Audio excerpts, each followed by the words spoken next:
ان الحمد للہ نحمده ونستعینه ونستغفره ونعوذ باللہ من شرور انفسنا ومن سیئات اعمالنا من يهده اللہ فلا مضل له ومن يضلل فلا هادی له واشهد ان لا الہ الا اللہ وحدہ لا شریک له واشهد ان محمدا عبده ورسوله اما بعد فان خیر الحدیث کتاب اللہ وخیر الہدی ہدی محمد صلی اللہ علیہ وآلہ وسلم وشر الامور محدثاتها وكل محدثۃ بدعہ وكل بدعۃ ضلالہ وكل ضلالۃ فی النار۔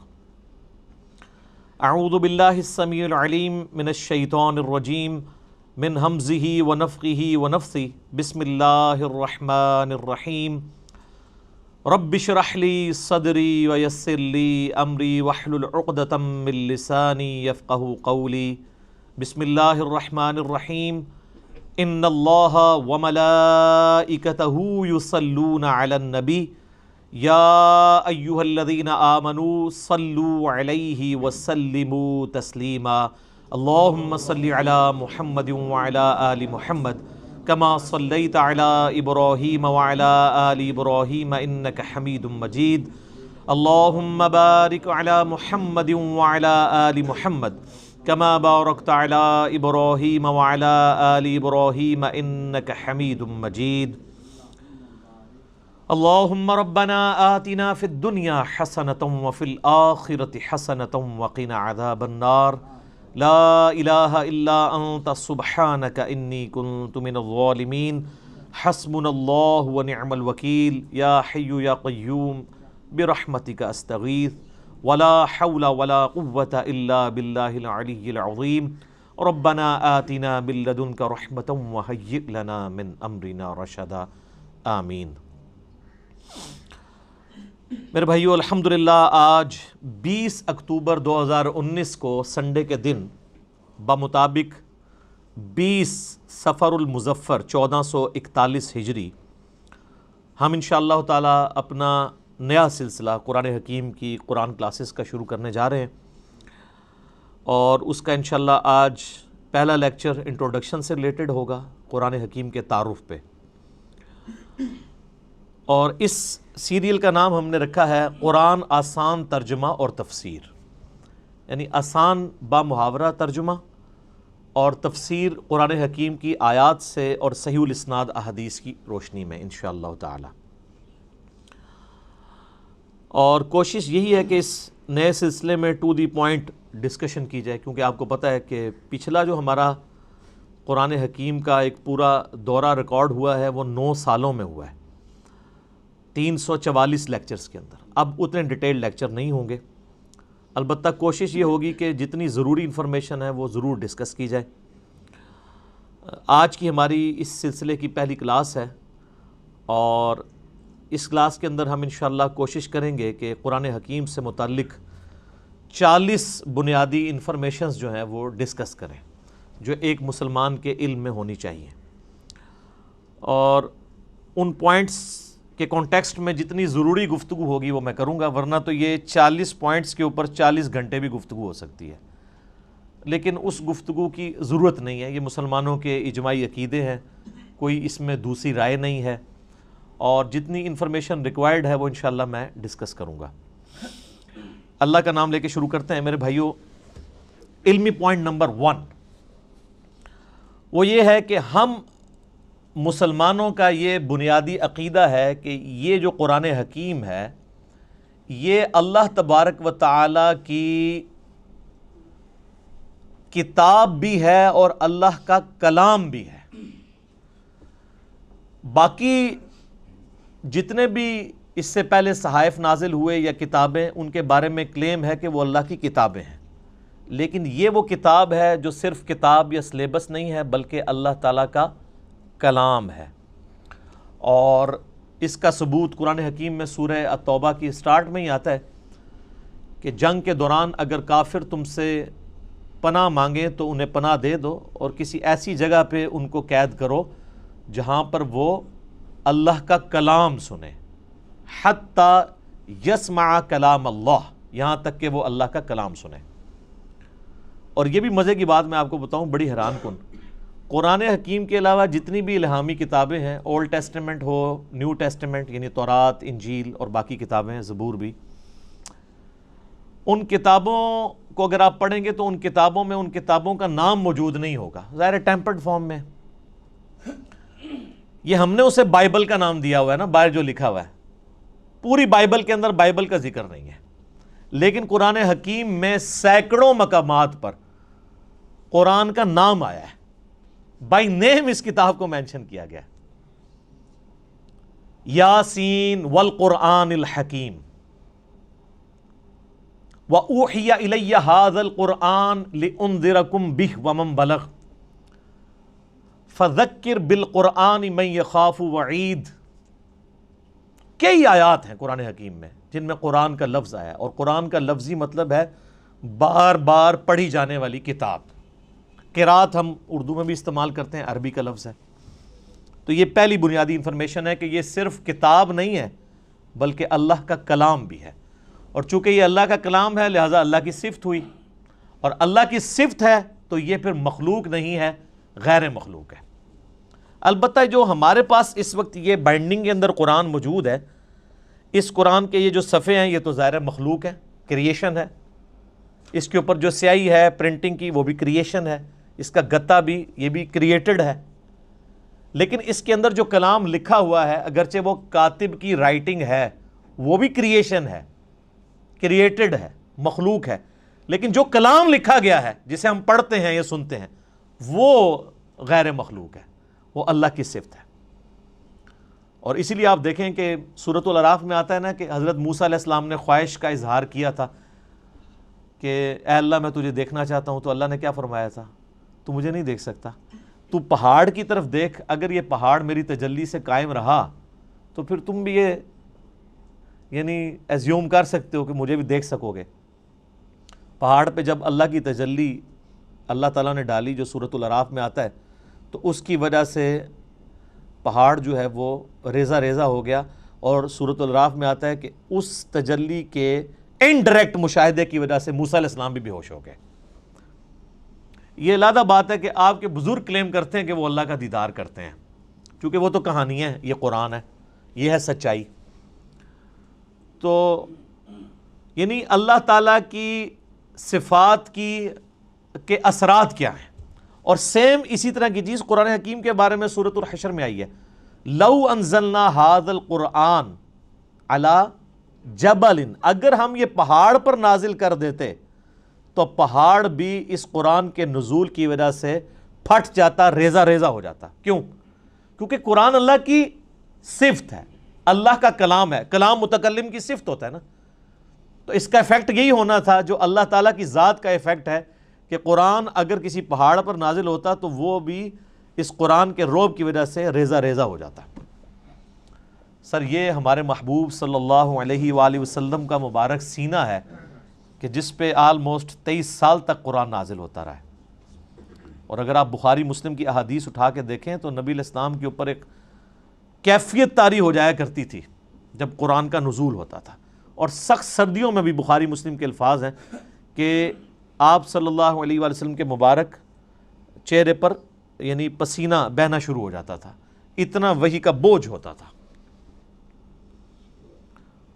اور اس حالت میں صحابہ کرام آپ کو دیکھ نہیں سکتے تھے، چہرہ مبارک سرخ ہو جاتا تھا، اور جس طرح یہ خراٹے لینے کی آواز ہے نا، اس طرح بخاری مسلم میں آتا ہے اس قسم کی آواز آپ کے منہ سے نکلنا شروع ہو جاتی تھی، اور پھر صحابہ کرام جو ہیں وہ سارے سر جھکا لیتے تھے یوں، اور آپ علیہ السلام کے سر مبارک کے اوپر ایک بڑی چادر دے دی جاتی تھی حتیٰ کہ آپ اپنی وہ اس حالت میں واپس آئیں، یعنی آپ صلی اللہ علیہ وآلہ وسلم پر یہ حالت طاری ہوا کرتی تھی۔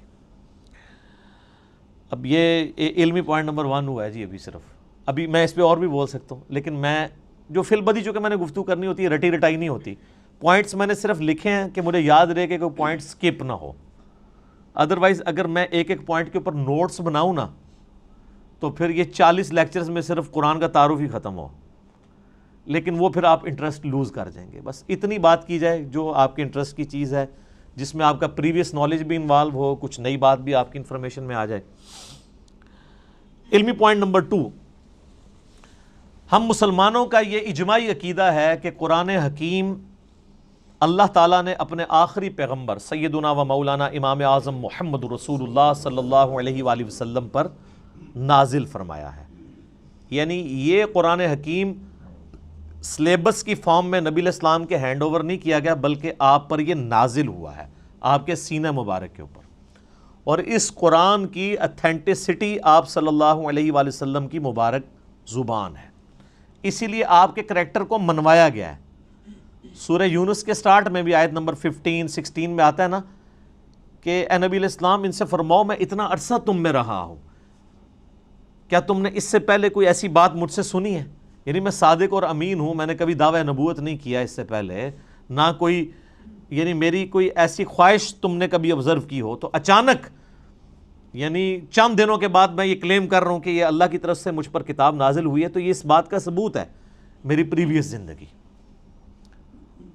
تو یہ آپ صلی اللہ علیہ وآلہ وسلم پر نازل ہوئی. اب یہ ٹاپک بھی گھنٹوں کا محتاج ہے اگر صرف اس ٹاپک کو ایڈریس کیا جائے کہ نبی علیہ السلام پر یہ قرآن نازل ہوا, اس قرآن کی اتھینٹسٹی کے حوالے سے, لیکن میں اسے سکپ کرتا ہوں. علمی پوائنٹ نمبر 3, ہم مسلمانوں کا یہ عقیدہ ہے کہ قرآن حکیم باللفظ محفوظ ہے. یہ کتاب بالمفہوم نہیں ہے کہ نبی علیہ السلام نے پڑھ کے سنائی تو صحابہ نے جو سمجھا اس کو سلیس عربی کے اندر اپنے یعنی ذہن کے مطابق لکھ دیا. نہیں, ایک ایک لفظ من و ان ویسا ہی ہے جیسا کہ اللہ تعالیٰ نے نازل فرمایا, کوئی انٹرپریٹیشن نہیں ہے اس کی, بالمفہوم نہیں ہے, باللفظ ہے. اور یہ عقیدہ صرف قرآن کے بارے میں. یہ بعض لوگ کہتے ہیں نہیں ہم حدیث کو بھی قرآن کا درجہ دیتے ہیں. حدیث کے بارے میں اجماعی عقیدہ ہے کہ حدیث بالمفہوم ہے, چند باتیں باللفظ بھی ہیں, جیسے ہم نماز کے اندر جو کچھ پڑھتے ہیں وہ بخاری مسلم میں نبی علیہ السلام کی احادیث ملتی ہیں, آپ نے ان کو تعلیم فرمایا. لیکن اوورآل آپ علیہ السلام کے حوالے سے جو چیزیں بیان کی جاتی ہیں بالمفہوم ہے. اور یہی وجہ ہے کہ آپ احادیث کی کتابیں کھولیں گے نا تو کئی احادیث کے اینڈ پہ وہ راوی کہتا ہے او کما قال علیہ السلام, یا جیسا پھر رسول اللہ نے فرمایا تھا. یعنی مجھے یہ بات پتہ چلی, مجھے یوں سمجھ آئی, یا جیسے پھر آپ نے فرمایا تھا, مفہوم یہی تھا. اور آپ بخاری مسلم اٹھا کے دیکھیں, آپ کو درجنوں احادیث ملیں گی کہ ایک ہی مجلس میں آپ صلی اللہ علیہ وآلہ وسلم نے کوئی بات ارشاد فرمائی ہے, کئی صحابہ نے اس بات کو رپورٹ کیا ہے, سب کے الفاظ میں تھوڑا بہت فرق ہے, اوورال مفہوم ٹھیک ہے, لیکن کسی سے کچھ سکپ ہو گیا, کسی سے کچھ. مثلا اب یہاں پہ تقریباً آلموسٹ 100 کے قریب لوگ بیٹھے ہوئے ہیں, میں یہاں پہ 55 منٹ کے اندر کتنی باتیں کروں گا. اب باہر نکل کے ان میں سے کتنے % لوگ ہیں جو من و ان میری ایک ایک بات کو پروڈیوس کر سکتے ہیں باہر جا کے؟ نہیں کر سکتے. کچھ کو کچھ حصہ یاد ہوگا, کچھ کو کچھ, اس طریقے سے. اوورال سب کو جمع کریں گے تو آلموسٹ آپ کامیاب ہو جائیں گے اس پوری مجلس کو. یہ ویڈیو ریکارڈ تو اس زمانے میں نہیں تھا, اس لیے تو ویڈیوز بنائی جاتی ہیں تاکہ کوئی چیز سکپ نہ ہو. تو اس وقت تو لوگ کریمنگ کے اوپر اعتبار کرتے تھے, نبی علیہ السلام سے سنتے تھے, یاد کرتے تھے, پریکٹس کرتے تھے, آگے باتیں پہنچاتے تھے. اور اس کا آپ کو بہترین نمونہ صحیح مسلم میں ملے گا. بخاری میں آپ کو ان چیزوں کا آئیڈیا نہیں ہوتا کیونکہ بخاری میں احادیث سکیٹرڈ فارم میں ہے. مسلم شریف میں ایک مجلس کی نبی علیہ السلام کی ایک وقت کی احادیث کے جتنے طرق آئے ہیں نا مختلف چینز سے, وہ آپ کو ایک جگہ ملیں گے.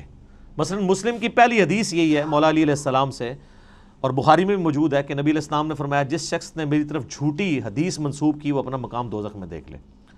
اب یہ حدیث آپ کو سیدنا علی سے ملے گی, سیدنا عبداللہ ابن عباس سے ملے گی, سیدنا ابو ہریرہ سے, سیدنا جابر بن عبداللہ سے, سیدنا انس ابن مالک سے, سیدنا مغیرہ ابن شعبہ سے رضی اللہ عنہم اجمعین وعلیہم السلام اجمعین, 7-8 صحابہ سے ایک ہی حدیث ملے گی. اور امام مسلم نے اس کو ایک ترتیب سے نا اس مجلس میں, یہ جو نبی علیہ السلام کا فرمان تھا, ایک ایک صحابی سے وہ لے کے ہیں, تو آپ کو ان کے آپس کے الفاظ میں بھی 19-20 کا فرق نظر آئے گا, لیکن مفہوم ایک ہی ہوگا. اسی لیے مسلم شریف کی ترتیب کو کہا جاتا ہے کہ حدیث کی کتابوں میں سب سے بیسٹ جو ترتیب ہے وہ صحیح مسلم کی ہے, کیونکہ آپ کو یہ اندازہ ہو جاتا ہے کہ ایک مجلس میں کوئی چیز سکپ نہیں ہوئی. ایک حدیث کو کئی راوی اور کئی صحابہ کے شاگرد آگے تابعین بیان کر رہے ہوتے ہیں, سارے الفاظ آپ کو ایک جگہ مل جاتے ہیں. لیکن اللہ کا شکر ہے کہ یہ جو پرابلم ہے یہ قرآن حکیم کے کیس میں نہیں ہے. قرآن یہ دو گتوں کے درمیان پوری دنیا کے اندر ایک ہی قرآن ہے اللہ کے فضل سے. سنی ہو، شیعہ ہو، ان کے آف شوٹس ہوں، حنفی، شافعی، مالکی، حنبلی، بریلوی، دیوبندی، اہل حدیث، اثنا عشری میں شیعہ کے اندر اثنا عشری ہوں، زیدیہ ہوں، سب کے سب، ایون آغا خانی ہوں، ان کے پاس بھی یہی قرآن ہے. تو اس حوالے سے قرآن حکیم کو یہ یعنی اعزاز حاصل ہے، بلکہ اس امت کا اعزاز ہے کہ ان کے پاس وہ کتاب ہے جو بالکل اسی طریقے سے محفوظ ہے. اور آج تو بڑا آسان طریقہ ہے، ہمارے پاس وہ نسخے موجود ہیں جو سیدنا عثمان نے لکھوائے تھے اس زمانے میں، من و عن وہ نسخے موجود ہیں. اور آج بڑا آسان طریقہ ہے، کاربن ڈیٹنگ اسے کہتے ہیں، جس سے آپ کسی بھی چیز کی لائف فائنڈ کر سکتے ہیں یہ کتنی پرانی ہے. آپ کو پتہ ہے پچھلے دنوں برمنگم کے میوزیم کے اندر ایک قرآن کا نسخہ ملا تھا، اس میں سورہ طٰہٰ کی اور بعض اور آیات یعنی کچھ ان کو صفحات ملے تھے، بھیڑ کی اس کے اوپر کھال کے اوپر لکھے ہوئے، کچھ ہڈیوں کے شانے پہ جس طرح اس زمانے میں لکھے تھے. تو اس کی کاربن ڈیٹنگ انہوں نے کروائی ہے، اور وہ بی بی سی کی رپورٹ ہے، کسی مسلمان نے نہیں بنائی ہے، غیر مسلم ہے. اس میوزیم کا انچارج جو ہے وہ غیر مسلم ہے، اور ان کی ویڈیو چڑھی، آپ یوٹیوب پہ جا کے لکھیں اولڈسٹ ورژن آف قرآن. وہ تو ورژن کہتے ہیں، ورژن تو ہے ہی نہیں، قرآن تو ایک ہی ہے. تو وہ آپ کو مل جائے گا، اس کی کاربن ڈیٹنگ کرائی ہے، وہ سیدنا عثمان کے زمانے کا قرآن ہے، اور کوئی فرق نہیں ہے الحمدللہ. اور اللہ نے ایسی حفاظت لی ہے. قرآن حکیم کا ایک نسخہ جو حضرت عثمان تلاوت کر رہے تھے، اور اس نسخے کے اوپر ان کے خون کے قطرے گرے تھے جب ان کو شہید کیا گیا، اور وہ بھی کمال آیات ہیں سورہ البقرہ کی، فَسَيَكْفِيكَهُمُ اللَّهُ، ان کے مقابلے پر اللہ تجھے کافی ہے. ان آیات کے اوپر سیدنا عثمان کا خون گرا تھا. وہ آج بھی خون کا دھبا اور وہ نسخہ محفوظ ہے توپ کاپی میوزیم ٹرکی کے اندر. ایک اسی طرح کا نسخہ جو حضرت عثمان نے لکھوایا تھا وہ رشیا کے میوزیم میں ہے. تو سیم وہی قرآن ہے جو ہمارے پاس ہے، جو تاج کمپنی چھاپ رہی ہے، یا ضیاء القرآن پبلیکیشن والے چھاپ رہے ہیں، یا انٹرنیشنل لیول کے اوپر وہ جو کاتب ہے عثمان طٰہٰ دمشق کا، بلکہ علماء سے معذرت کے ساتھ یہ لفظ دمشق ہے، یہ یعنی بلو بائنڈنگ میں چھپتا ہے سعودیہ سے، اور یہی ریڈ بائنڈنگ میں ایران سے چھپتا ہے. بالکل اندر ایک طرح کا قرآن ہے، اور ہر صفحے پہ آیت ختم ہو رہی ہے. کاتب نے اتنے مہارت سے اس کو لکھا ہے کہ ہر صفحے کے اینڈ آیت کے اوپر ہوتا ہے. یہ وہی قرآن ہے. کاربن ڈیٹنگ سے بھی آپ چیک کر سکتے ہیں کہ باللفظ قرآن حکیم محفوظ ہے. اور پھر اللہ نے اس کو ذریعہ محفوظ کا ہونے کا جو ہے وہ حفاظ کو بنایا ہے. آپ نے کبھی قرآن حکیم کے اینڈ پہ دیکھا ہے اس کی تصدیق کون کرتا ہے؟ 3-4 حفاظ کا لکھا ہوتا ہے ہم نے اس قرآن کو لفظ بہ لفظ پڑھا ہے، اس میں کوئی غلطی نہیں ہے. تو حافظ کہاں سے پڑھ رہے ہوتے ہیں؟ اپنی یادداشت سے. قرآن اللہ تعالیٰ نے عملی تواتر سے حفاظ کے ذریعے محفوظ کیا ہے. اس وقت دنیا میں لاکھوں میں نہیں ملینز میں لوگ موجود ہیں جن کو یہ کتاب ازبر ہے. کتنا بڑا معجزہ ہے. آپ انڈونیشیا کا مسلمان اٹھائیں، افریقہ کا مسلمان اٹھائیں، رشیا کا مسلمان اٹھائیں، سب کانٹیننٹ کا مسلمان اٹھائیں، کہیں سے شروع کریں، آدھی آیت پڑھیں، اس سے اگلی وہ دوسرا پڑھے گا، ہو ہی نہیں سکتا کوئی اختلاف آ جائے. اور اتنا یہ محکم سسٹم ہے کہ غلطی کر ہی نہیں سکتا. امام کعبہ بھی اگر اپنی تلاوت میں بھولتا ہے نا تو پیچھے سینکڑوں لوگ لقمہ دے دیتے ہیں. اور سر یہ بھی دیکھیں قرآن کا، اس وقت کسی کا احترام نہیں ہوتا کہ آگے کون کھڑا ہوا ہے. قرآن میں اگر کوئی ذرا سی بھی ڈنڈی بات نماز کے اندر لقمہ مل جاتا ہے. یہ قرآن کتنی بڑی حفاظت ہے.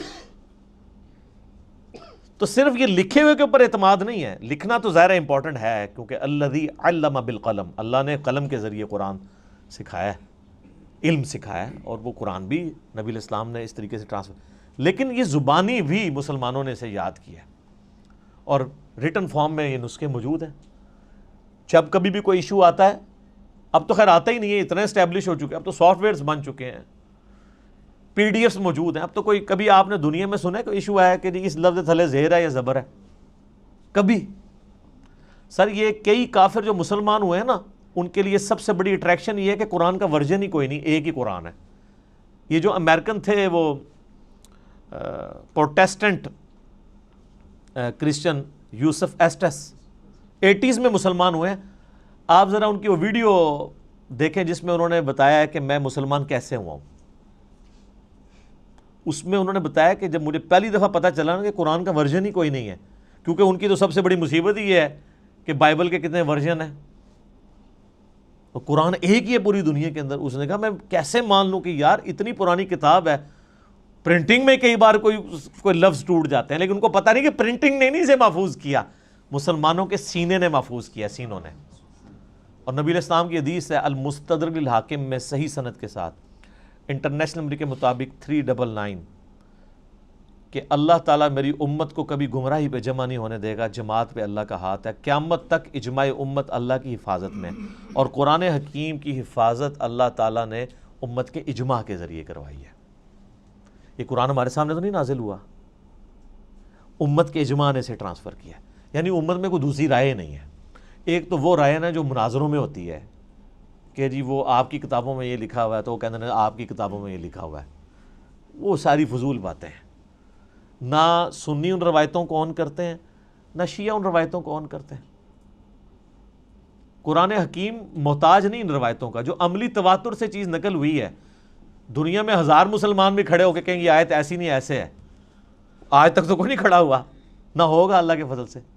وہ کہہ رہے ہیں جی پچھلے دنوں جی وہ اسرائیل والوں نے جی ایک صورت بنا کے پوری چڑھا، اور سارے اسرائیل والے پورا قرآن بنا کے اور چڑھا دیں۔ آپ کو یقین نہیں کہ اس کی حفاظت کا ذمہ کس نے لیا ہوا ہے؟ اللہ نے۔ صحابہ کرام کو تو شاید یہ آیت نہ سمجھ آئی ہو اس وقت، ایمان بالغیب ہی ہو، انا نحن نزلنا الذکر وانا لہ لحافظون، سورۃ الحجر آیت نمبر 9۔ بے شک اس القرآن کو، الذکر کو، اللہ کی یاد دلانے والی کتاب کو ہم نے نازل کیا، ہم اس کی حفاظت کرنے والے ہیں۔ ان کے لیے تو یہ تھیوری تھی نا، لیکن ہمارے لیے تو پریکٹیکل ہے۔ ہم تو 1500 سال تاریخ میں دیکھ سکتے ہیں کہ کوئی ٹیمپر نہیں ہوا، کتنا برے وقت مسلمانوں پہ آئے ہیں۔ ایک وہ وقت بھی آیا کہ ہلاکو خان نے بغداد کی ساری لائبریریز جو ہیں وہ دریائے دجلہ میں بہا دی تھی، تو قرآن کو تو کوئی فرق نہیں پڑا۔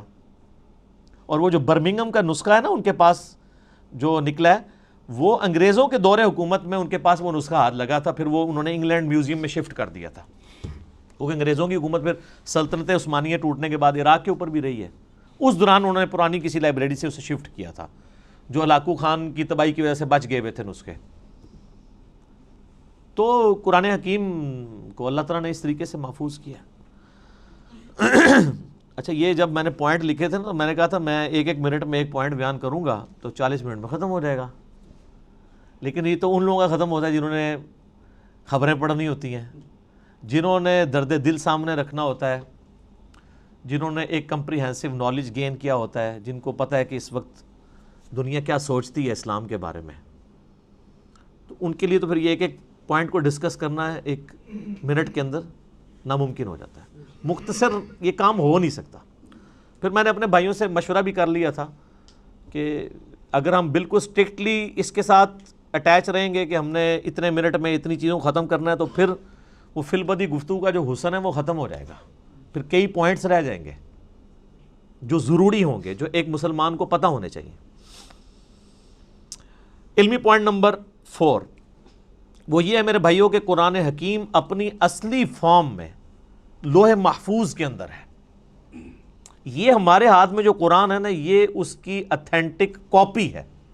اصل میں جو قرآن ہے نا وہ اللہ نے لوح محفوظ میں لکھا ہوا ہے، بل ہوا قرآن مجید فی لوح محفوظ۔ سورۃ الواقعہ میں بھی آیا نا کہ وہاں سے اس کو کس نے، تنزیل من رب العالمین، یعنی یہ رب العالمین کا اتارا ہوا ہے۔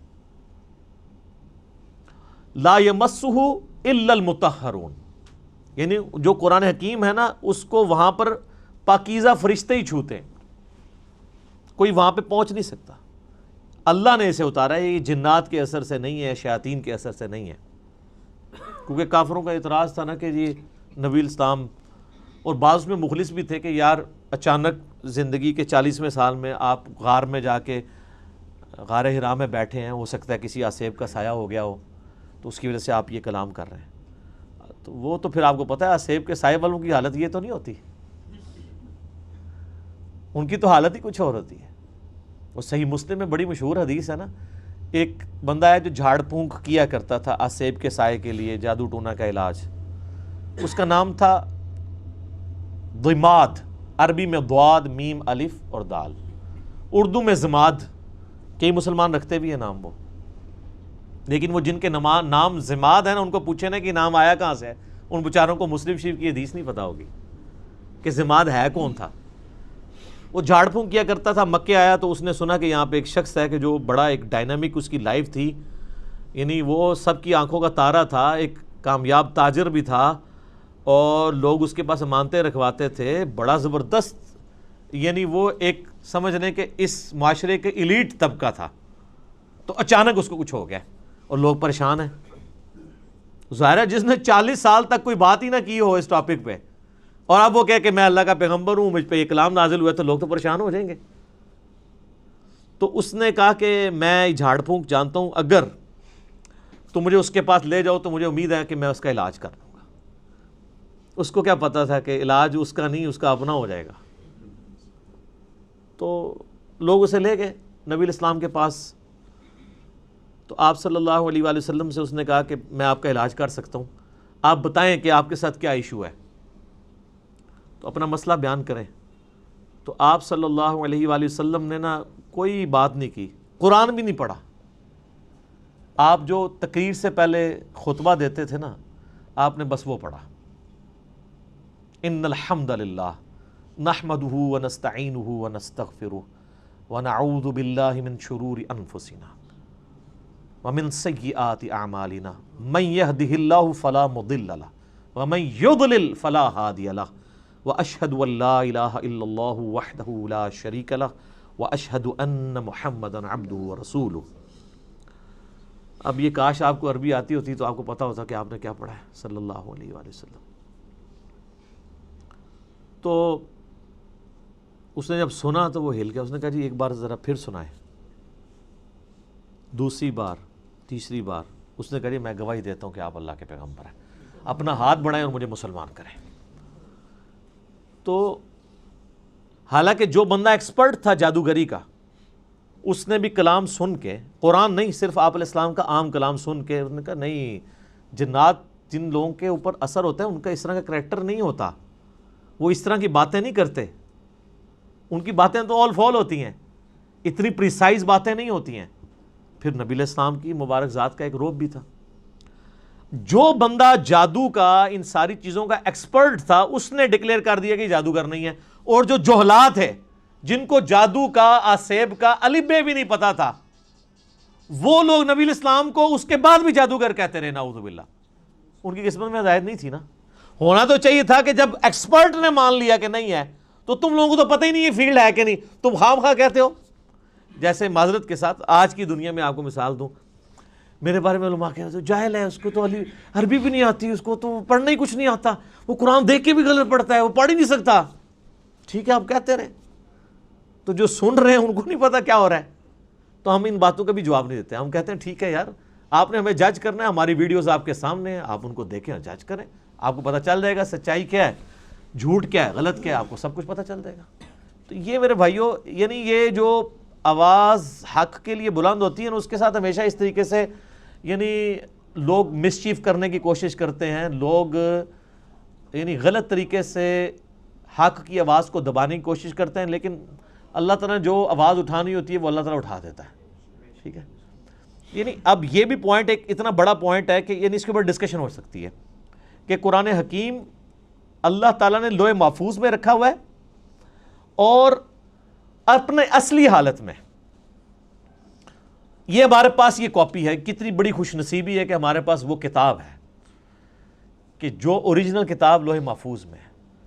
سورہ زخرف کے سٹارٹ میں بھی آیا نا، اللہ تعالیٰ نے فرمایا کہ یہ کتاب جو ہے ام الکتاب، کتابوں کی ماں، اللہ کی ہارڈ ڈسک لوح محفوظ کے اندر ہمارے پاس ہے۔ اور یہ یاد رکھیے گا، یہ مصحف جس ترتیب میں ہمارے پاس موجود ہے نا، اسی ترتیب میں لوح محفوظ پہ لکھا ہوا ہے، اگرچہ اس کی ترتیب نزول یہ نہیں ہے۔ مصحف کی ترتیب آپ پتہ نا، سورۃ العلق کی پہلی 5 آیات نازل ہوئی ہیں، وہ تو پارہ نمبر 30 میں ہے. سورہ بقرہ جو ہے وہ اس وقت نازل ہوئی ہے جب 2/3 قرآن نازل ہو چکا ہوا تھا، مکی قرآن وہ شروع میں ہے.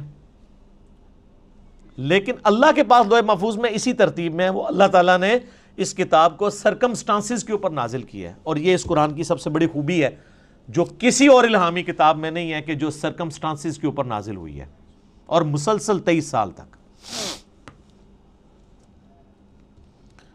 علمی پوائنٹ نمبر 5 میرے بھائیو، قرآن حکیم ہمارے محبوب صلی اللہ علیہ وآلہ وسلم کا واحد معجزہ ہے جس کی بنیاد پہ ہم نبی علیہ السلام کے لیے نبوت کلیم کرتے ہیں. ویسے تو آپ کے ٹینجیبل فارم میں فزیکل فینومینا آف نیچر کو توڑنے والے، قانون قدرت کو توڑنے والے کتنے حصی معجزات بخاری مسلم میں رپورٹ ہوئے ہیں. میں نے 4 لیکچرز ریکارڈ کرائے ہیں اس کے اوپر، مسئلہ 131A B C D. لیکن دعوی نبوت جس معجزے کے اوپر ہے وہ یہ کتاب ہے. کیوں؟ آپ علیہ السلام کی نبوت قیامت تک کے لیے تھی. آپ کا معجزہ بھی ایسا ہونا چاہیے تھا جو قیامت تک کے لیے آپ دکھا سکیں. آج حضرت عیسیٰ علیہ السلام کا معجزہ، مردوں کو زندہ کرنے والا، کوئی عیسائی ہمیں دکھا سکتا ہے؟ ہم بھی مانتے ہیں عیسیٰ علیہ السلام کو، ہم بھی نہیں دکھا سکتے. کوئی ویڈیو، کوئی یہودی حضرت موسیٰ علیہ السلام کے عصا کو دوبارہ آج اژدہا بنا کے دکھا سکتا ہے؟ ہم بھی نہیں دکھا سکتے. وہ آپ جناب عصا اگر مل بھی جائے کہیں سے، آپ چاہے وہ امام کعبہ کے ہاتھ میں دے دیں، آپ ویٹیکن سٹی میں بیٹھے ہوئے کرسچن پوپ کے ہاتھ میں دے دیں، یا یروشلم میں بیٹھے ہوئے یہودی پریسٹ کے ہاتھ میں دے دیں، یا آپ کے جتنے رحمت اللہ علیہ ہیں اور غوث اور اقداب اور جن کے بارے میں آپ کا کلیم ہے ان کے ہاتھ میں دے دیں، ان کو کہ اس کو پھینک کے ذرا اژدہا بنا کے بتائیں. نہیں بنا سکتے. وہ حضرت موسیٰ کے ہاتھ تک ہی معجزہ تھا. لیکن یہ وہ کتاب ہے جو نبی علیہ السلام کے پاس معجزہ، صحابہ کے پاس معجزہ، تابعین، تبع تابعین، قیامت تک آنے والے آخری انسان کے لیے بھی معجزہ ہے. مسلمان نہیں، انسان کے لیے بھی. اور ہر زمانے کے ٹیسٹ پہ پورا اترتا ہے. اسپیسیفکلی تو یہ پورا اترا اس ٹیسٹ میں کہ عرب کے لوگ اپنے آپ کو اتنا بڑا فصیح اللسان سمجھتے تھے کہ وہ ادر دین جو نان عرب ہیں، عربیوں کے علاوہ جو لوگ ہیں، ان کو وہ کہتے تھے یہ اجمی ہیں، گونگے، یہ بول نہیں سکتے. اور یہ حقیقت ہے کہ عربی لوگوں کی فساد اتنی تھی کہ وہ عام گفتگو بھی شاعری کے انداز میں کر لیتے تھے فی الودی. لیکن جب قرآن نازل ہوا، ان بڑے بڑے شعراء نے بھی اپنے کلام پھاڑ دیے کہ یار یہ کلام کمال کلام ہے. موسیٰ علیہ السلام کے زمانے میں جادوگری عروج پہ تھی. اللہ تعالیٰ نے موسیٰ علیہ السلام کو ایسا معجزہ دیا، جادوگر بھی سجدے میں گر پڑے. کتنی دفعہ قرآن میں یہ واقعہ آیا ہے. اور وہ بہت بڑا معجزہ تھا. لکڑی کا اژدہا بننا یہ بہت بڑی چیز ہے. پلانٹ کنگڈم اینیمل کنگڈم میں بدل رہا ہے، اور پھر اینیمل کنگڈم، پھر پلانٹ کنگڈم میں. اس کو ذرا امیجن کریں. عیسیٰ علیہ السلام کے زمانے میں طب، ڈاکٹری بڑی عروج پہ تھی، ان کو بڑا فخر تھا. لیکن کوئی ڈاکٹر مادرزاد کوڑی اور اندھے کو آنکھیں دے سکتا ہے؟ قرآن حکیم میں سورہ مریم کے اندر، سورہ مائدہ کے اندر حضرت عیسیٰ علیہ السلام ہاتھ پھیرتے تھے، آنکھیں آ جاتی تھی. سارے ڈاکٹر فیل ہو گئے. انہوں نے کہا یہ ڈاکٹری سے آج نہیں پاسبل. ڈاکٹری سے آنکھ کسی بندے کی آپ لگاتے ہیں دوسرے کو، اور آنکھ ہو ہی نہ، اور اس میں مٹی رکھ کے اور ایک پرندے کی مورت بنا کے مٹی کی پھونک مارتے تھے، اللہ کے اذن سے وہ پرندہ بن جاتی تھی. اب کون سا ڈاکٹر یہ کام کر سکتا ہے؟ قرآن حکیم کے زمانے میں شاعری عروج پہ تھی. اللہ تعالیٰ نے کلام بھی ایسا دیا کہ شعراء فیل ہو گئے. لیکن یہ اس پہ ختم نہیں ہے. قیامت تک کے لیے جو جو وقت کا ٹیسٹ آئے گا اس پہ یہ کتاب پوری اترے گی. آج سائنس کی دنیا ہے. قرآن حکیم سے کوئی ایک آیت بھی نہیں بتا سکتا جو اسٹیبلش سائنس، ہائپوتھیسس تھیوری نہیں، اسٹیبلش سائنس کے خلاف ہو. اس کے برخلاف ہم آپ کو کئی باتیں بتا سکتے ہیں جو قرآن حکیم ایسی کرتا ہے جو پرانی سائنس ان باتوں کی تصدیق نہیں کرتی تھی، لیکن آج کی سائنس ان باتوں کی تصدیق کرتی ہے. جس میں سب سے بڑی بات، ہم نے اپنے بچپن میں یہ چیزیں پڑھی ہوئی ہیں کہ جی زمین جو ہے وہ ساکن ہے اور سورج اس کے گرد چکر لگاتا ہے. شروع میں بچوں کو سمجھانے کے لیے پڑھا دیتے تھے نا, بعد میں پھر وہ چیزیں, لیکن یہ سٹارٹ بھی ہوئی تھی تھیوری سائنس میں. قرآن بہت پہلے سے کہہ رہا ہے کلٌ فی فلک یسبحون, تمام اجرام فلکی جو ہیں وہ تیر رہے ہیں آسمان میں, اور تیرنا بیک وقت تیرنے میں ایک چیز فلوٹ بھی کرتی ہے اور اپنے محور کے گرد بھی گھومتی ہے. جو بھی آپ کوئی بھی گول چیز اگر سمندر میں پھینک دیں نا وہ فلوٹ کرنے کے دوران اپنے محور کے گرد گھومے گی بھی ان ویوز کی وجہ سے. اللہ نے لفظ بھی ایسا استعمال کیا ہے کہ نہ صرف وہ کسی اور چیز کے گرد ریوالو کر رہی ہیں بلکہ اپنے ایکسس کے گرد, اپنے محور کے گرد بھی وہ چیزیں گھوم رہی ہیں. تو قرآن حکیم تو اس چیز کو پہلے ہی ایڈریس کر چکا ہے. اس حوالے سے آپ ایک میرا کلپ بھی ہے Quran and modern versus modern science, وہ آپ دیکھ لیں. ڈاکٹر ذاکر نائک کا بھی ایک ویڈیو ہے پرانی, پھر انہوں نے دوبارہ سے ریکارڈ کرائی تھی, وہ بھی آپ دیکھ لیں. ڈاکٹر مورس بوکائل ایک فرینچ سرجن تھے جو مسلمان ہوئے, تو انہوں نے کتاب وہ لکھی Bible Quran and science, Urdu میں ترجمہ ہوا ہے, لیکن وہ ترجمہ بھی اردو والا بھی اتنا مشکل ہے کہ عام بندوں کو سمجھ نہیں آتا. بہتر یہ کہ آپ اسے انگلش میں ہی پڑھیں. تو انہوں نے یہی ثابت کیا ہے کہ اس ماڈرن دور میں جتنی بھی الہامی کتابیں ہیں وہ سائنس کے ٹیسٹ کو پاس نہیں کرتی سوائے اس کتاب کے. ان میں سائنٹیفک فالٹ موجود ہے. وہ فالٹ اس لیے نہیں ہے کہ ان کتابوں میں کوئی اللہ تعالیٰ کو کوئی غلطی لگی ہے, وہ اس لیے کہ وہ کتابیں ٹیمپرڈ فارم میں تحریف شدہ ہیں.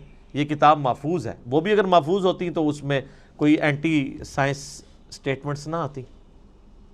تو یہ ایک علیحدہ سے ٹاپک ہے, گھنٹوں بولا جا سکتا ہے, لیکن میں اسے سکپ کرتا ہوں. علمی پوائنٹ نمبر 6, اور وہ ہے میرے بھائیوں قرآن حکیم کی پیش گوئی اگلی کتابوں میں بھی موجود ہے, اس سے پہلے جو گزر چکی. اگلی سے مراد ہوتا ہے جو آگے گزر چکی. ہم ویسے اگلی سے مراد کرتے ہیں جو آگے آنے والے ہیں, لیکن اردو تھوڑی سیکھیں. اگلے سے مراد ہوتا ہے جو پہلے لوگ گزر چکے ہیں.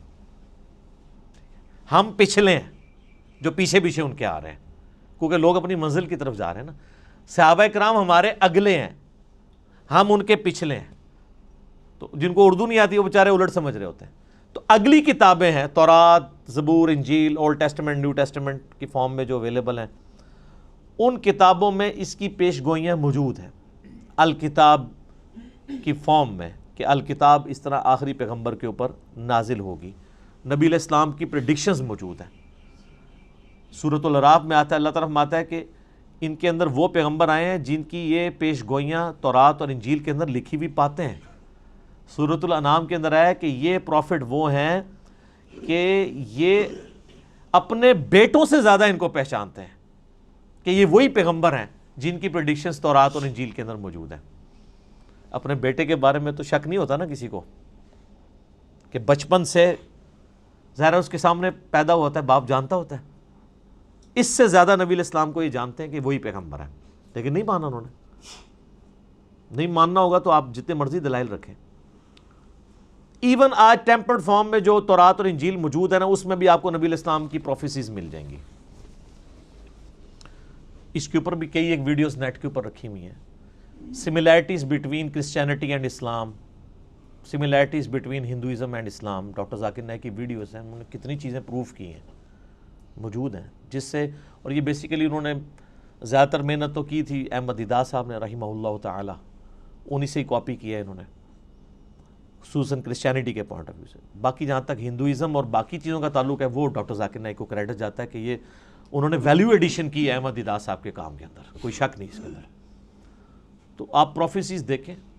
اس وقت جو آپ کو وہ انارکلی جو بازار بائبل سوسائٹی والوں کو آپ لیٹر لکھیں, وہ فری آپ کے گھر بائبل بھجوا دیں گے. نیٹ کے اوپر PDF رکھا ہوا ہے. ویسے وہ منگوانے سے پہلے قرآن جو آپ کے گھر غلاف میں ہے اس کو خود پڑھ لیں. لوگ وہ بائبل منگوا لیتے ہیں,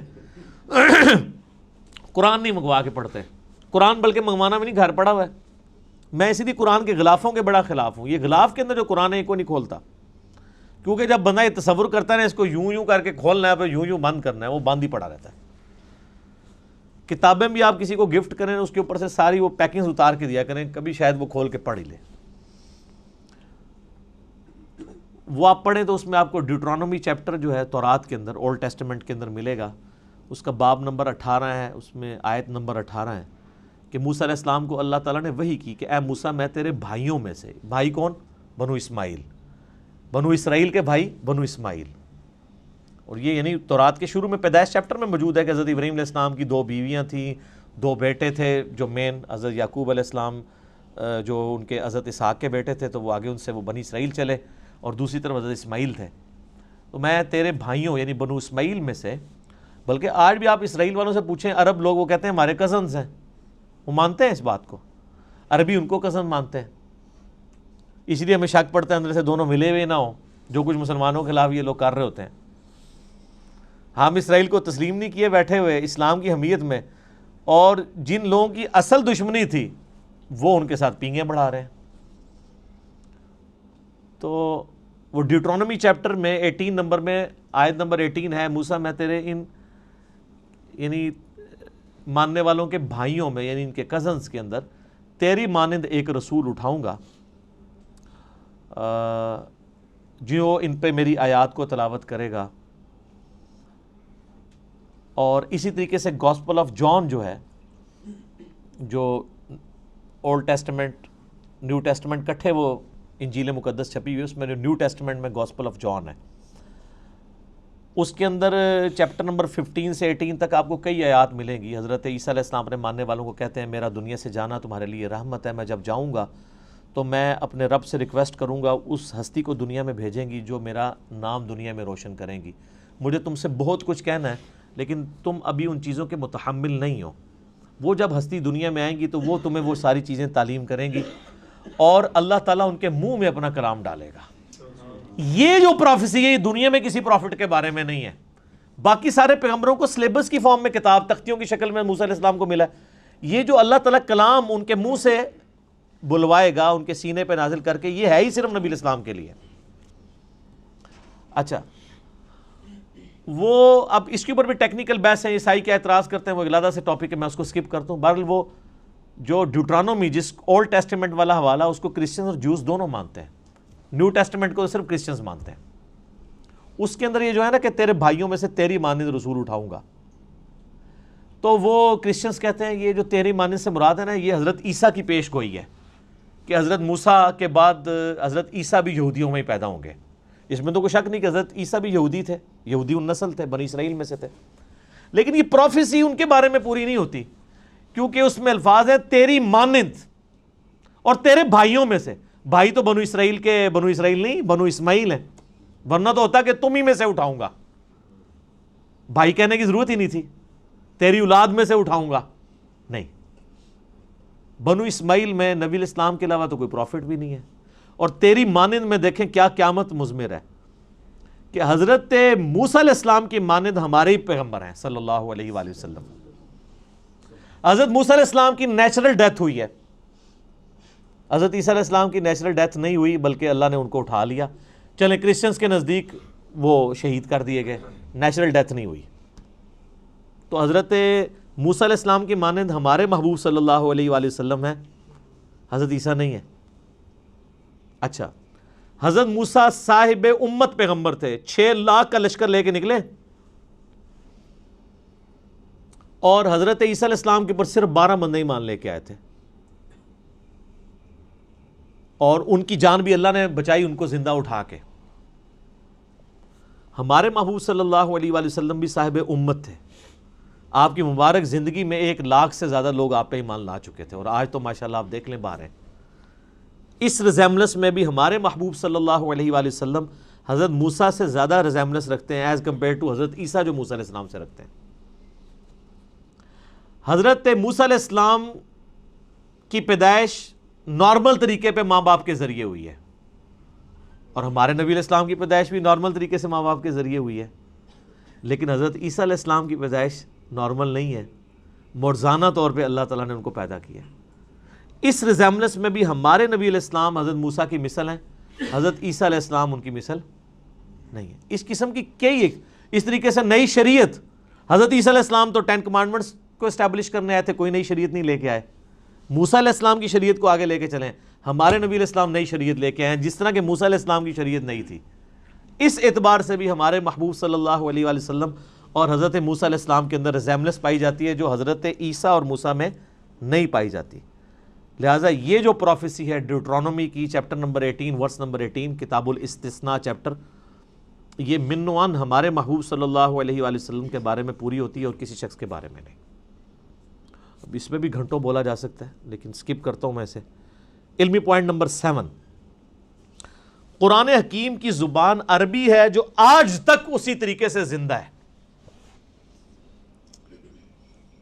جو نبی علیہ السلام کے مبارک زمانے میں تھی. سر آج سے 100 سال پہلے کی اگر آپ شیکسپیئر کی انگریزی پڑھیں نا تو آپ کو کئی الفاظ نہیں آئیں گے.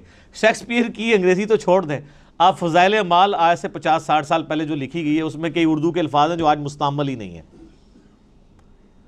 ہر 50-60 سال کے بعد کتاب تبدیل ہو جاتی ہے اس حوالے سے سمجھنے کے اعتبار سے کہ اس کی جو لینگویج ہے نا وہ چینج ہو جاتی ہے، ایوالو ہو رہی ہوتی ہے.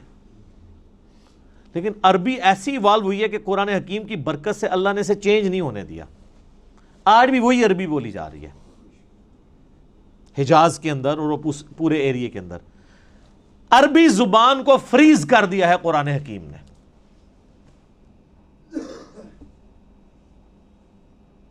اور قرآن حکیم میں سورہ یوسف کے سٹارٹ میں بھی آیا اِنَّا جَعَلْنَاهُ قُرْآنًا عَرَبِيًّا لَعَلَّكُمْ تَعْقِلُونَ. ہم نے قرآن عربی میں نازل کیا ہے تاکہ تم اس کو سمجھ سکو، تمہاری اپنی زبان میں نازل کیا ہے.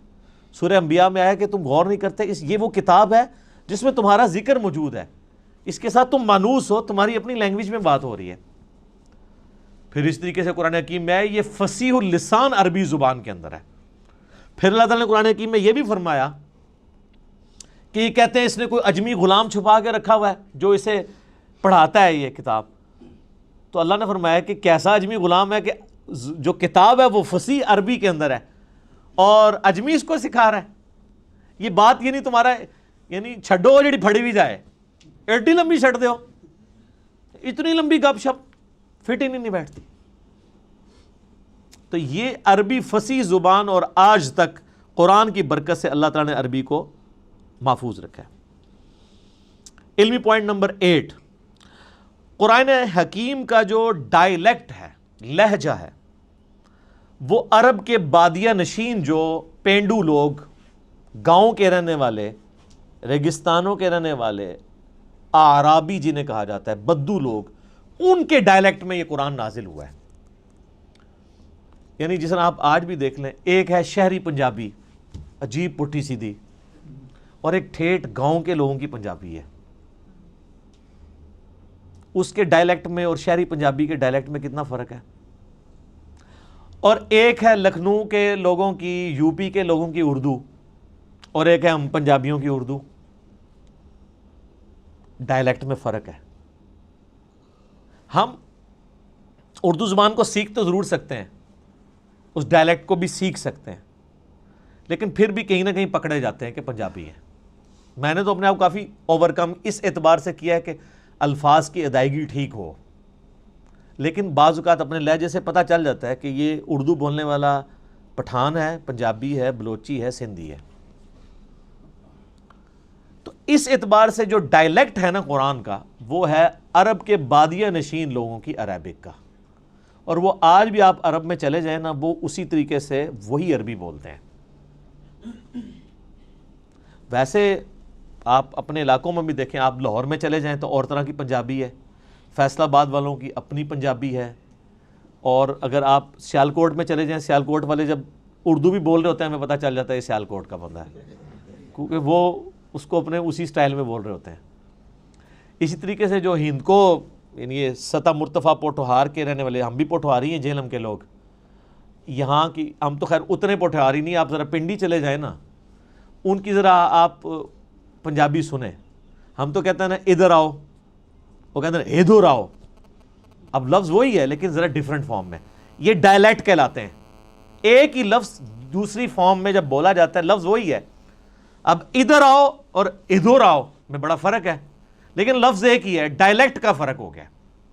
ٹھیک ہے، ایک تو نہیں کہ الفاظ ہی ڈیفرنٹ ہے. جس طرح ہم دے کہ نو یعنی وہ فلاں چیز لے کر آؤ، اب تو کہتے ہیں لے آؤ. وہ پنڈی کے لوگ کہتے ہیں کہ نو، وہ ذرا آپ سمجھ لیں ہندکو کے ساتھ مکس ہوئی ہوئی پنجابی ہے، لیکن عربی اللہ تعالیٰ نے ایسی محفوظ کی ہے کہ اللہ کے فضل سے، حالانکہ دوسرے عرب ملکوں میں عجیب و غریب عربی بھی بولی جا رہی ہے، عربی میں گاف کوئی نہیں ہے، لیکن آپ مصر والوں کی عربی سنیں وہ گاف بھی بولتے ہیں. ہاں جی، تو وہ بلکہ وہ طارق جمیل صاحب نے یہ خود سنایا، وہ کہتے ہیں مصر کی ایک جماعت آئی ہوئی تھی، یہ اوریجنل انہوں نے واقعہ سنایا. کہتے ہیں مصر سے ایک تبلیغی جماعت آئی ہوئی تھی، تو کسی گاؤں میں پنجاب کے ٹھہری، تو وہ ان کو نماز کے لیے آگے کیا، تو وہ نماز کے بعد دعا کروانے لگے نا، تو اس نے دعا کی اللہم انی اسألک الگنہ، اللہم انی اسألک، میں تو اس سے گنہ مانگتا ہوں.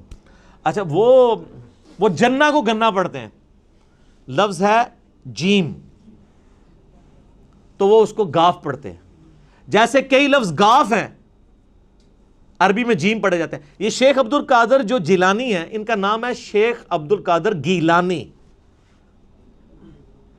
جب یہ عربی میں گیا نا، تو عربی میں تو گاف نہیں ہوتی تھی، تو ان کو جیلانی کہنا شروع کر دیا، گاف کو جیم بنا. جیسے کراچی ہے، تو کراچی اب چھ تو ہوتی نہیں عربی میں، کراچی اگر کوئی وہ عربی بولے گا تو وہ کراچی تو نہیں بولے گا.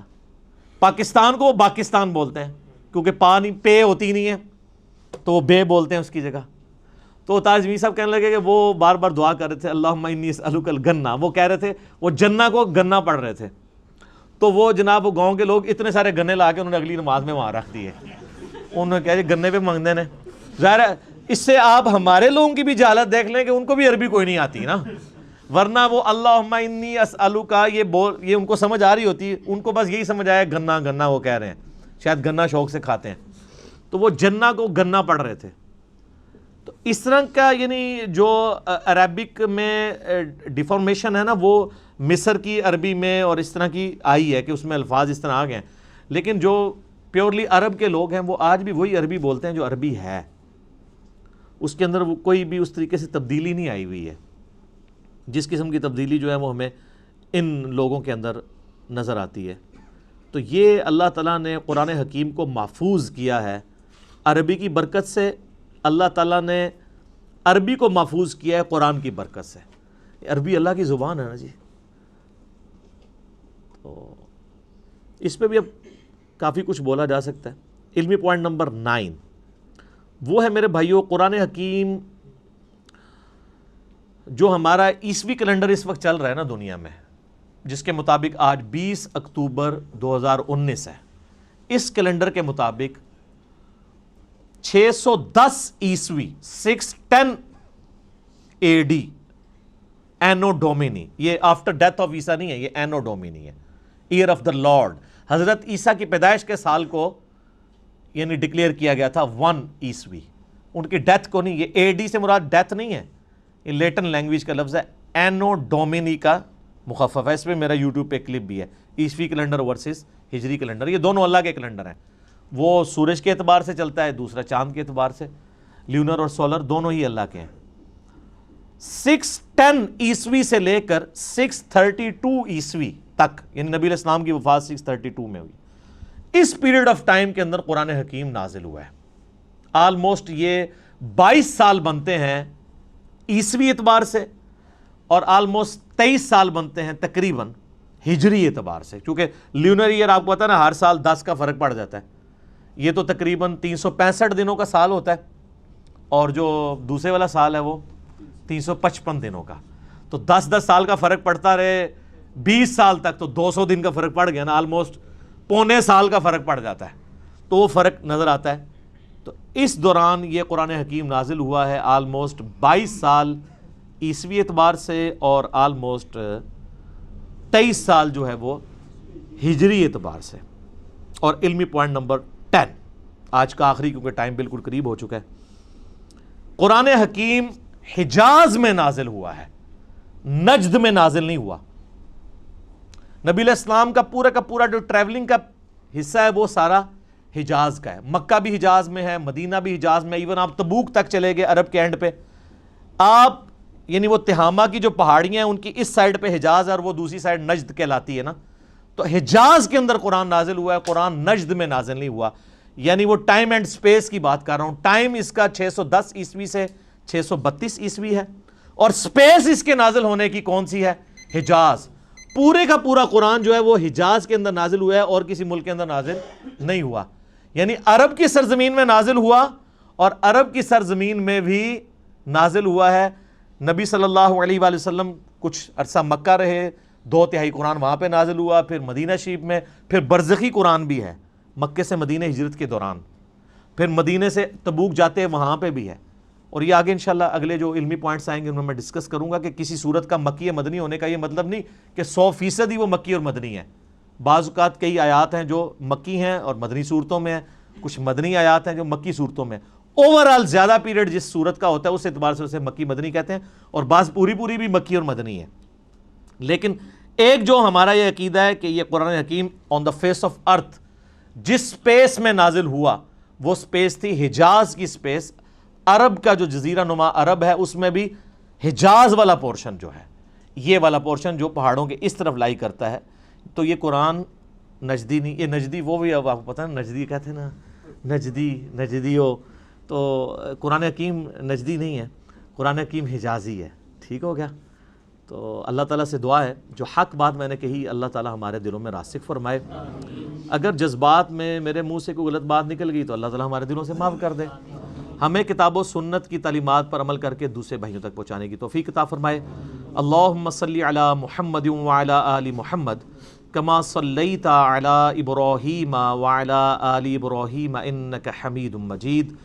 اللہم بارک علی محمد وعلی آل محمد کما بارکت علی ابراہیم وعلی آل ابراہیم انک حمید مجید۔ سبحانک اللہم وبحمدک اشہد ان لا الہ الا انت استغفرک واتوب الیک وما علینا الا البلاغ المبین۔ جزاکم اللہ خیرا۔